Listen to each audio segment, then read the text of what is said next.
അധ്യായം 5. ആദത്തിന്റെ വംശാവലി ഗ്രന്ഥമാണിത്. ദൈവം മനുഷ്യനെ തന്റെ സാദൃശ്യത്തിൽ സൃഷ്ടിച്ചു. സ്ത്രീയും പുരുഷനുമായി അവരെ സൃഷ്ടിച്ചു. അവിടുന്ന് അവരെ അനുഗ്രഹിക്കുകയും മനുഷ്യൻ എന്ന് വിളിക്കുകയും ചെയ്തു. ആദത്തിന് 130 വയസ്സായപ്പോൾ അവന്റെ സാദൃശ്യത്തിലും ഛായയിലും ഒരു പുത്രൻ ജനിച്ചു. ആദം അവന് സേത്ത് എന്നു പേരിട്ടു. സേത്തിന്റെ ജനനത്തിനു ശേഷം ആദം 800 വർഷം ജീവിച്ചു. അവന് വേറെയും പുത്രന്മാരും പുത്രിമാരും ഉണ്ടായി. ആദത്തിന്റെ ജീവിതകാലം 930 വർഷമാണ്. അതിനുശേഷം അവൻ മരിച്ചു. സേത്തിന് 105 വയസ്സായപ്പോൾ എനോഷ് എന്നൊരു പുത്രനുണ്ടായി. എനോഷിന്റെ ജനനത്തിനു ശേഷം സേത്ത് 807 വർഷം ജീവിച്ചു. അവന് വേറെയും പുത്രന്മാരും പുത്രിമാരും ഉണ്ടായി. സേത്തിന്റെ ജീവിതകാലം 912 വർഷമാണ്. അവനും മരിച്ചു. എനോഷിന് 90 വയസ്സായപ്പോൾ കെയ്നാൻ എന്ന പുത്രനുണ്ടായി. കെയ്നാന്റെ ജനനത്തിനു ശേഷം എനോഷ് 815 വർഷം ജീവിച്ചു. അവന് വേറെയും പുത്രന്മാരും പുത്രിമാരും ഉണ്ടായി.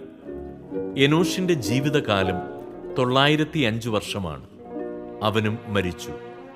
കെയ്നാന് 70 വയസ്സായപ്പോൾ മഹലലേൽ എന്നൊരു മകനുണ്ടായി.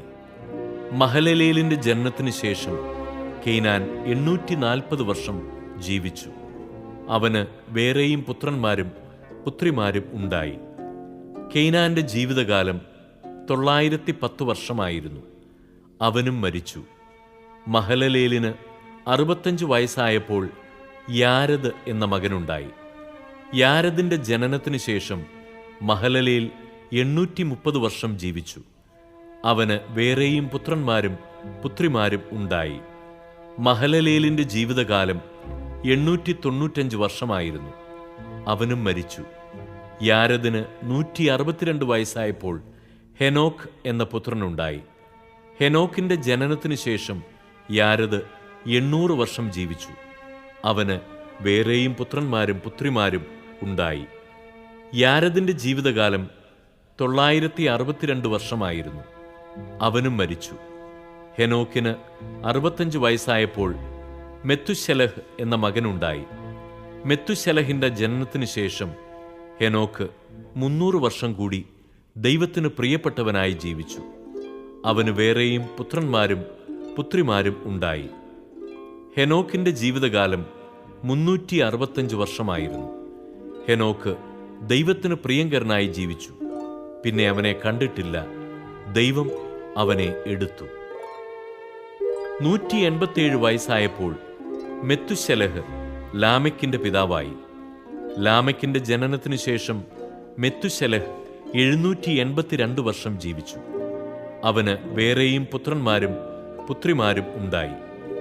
മെത്തുശലഹിന്റെ ജീവിതകാലം 969 വർഷമായിരുന്നു. അവനും മരിച്ചു. ലാമക്കിന് 182 വയസ്സായപ്പോൾ ഒരു പുത്രനുണ്ടായി. കർത്താവ് ശപിച്ച ഈ ഭൂമിയിലെ ക്ലേശകരമായ അധ്വാനത്തിൽ അവൻ നമുക്ക് ആശ്വാസം നേടിത്തരുമെന്ന് പറഞ്ഞ് അവനെ നോഹ എന്ന് വിളിച്ചു. നോഹയുടെ ജനനത്തിനു ശേഷം ലാമക്ക് 595 വർഷം ജീവിച്ചു. അവന് വേറെയും പുത്രന്മാരും പുത്രിമാരുമുണ്ടായി. ലാമെക്കിന്റെ ജീവിതകാലം 777 വർഷമായിരുന്നു. അവനും മരിച്ചു. നോഹയ്ക്ക് 500 വയസ്സായതിനു ശേഷം ഷേം, ഹാം, യാഫത്ത് എന്നീ പുത്രന്മാരുണ്ടായി.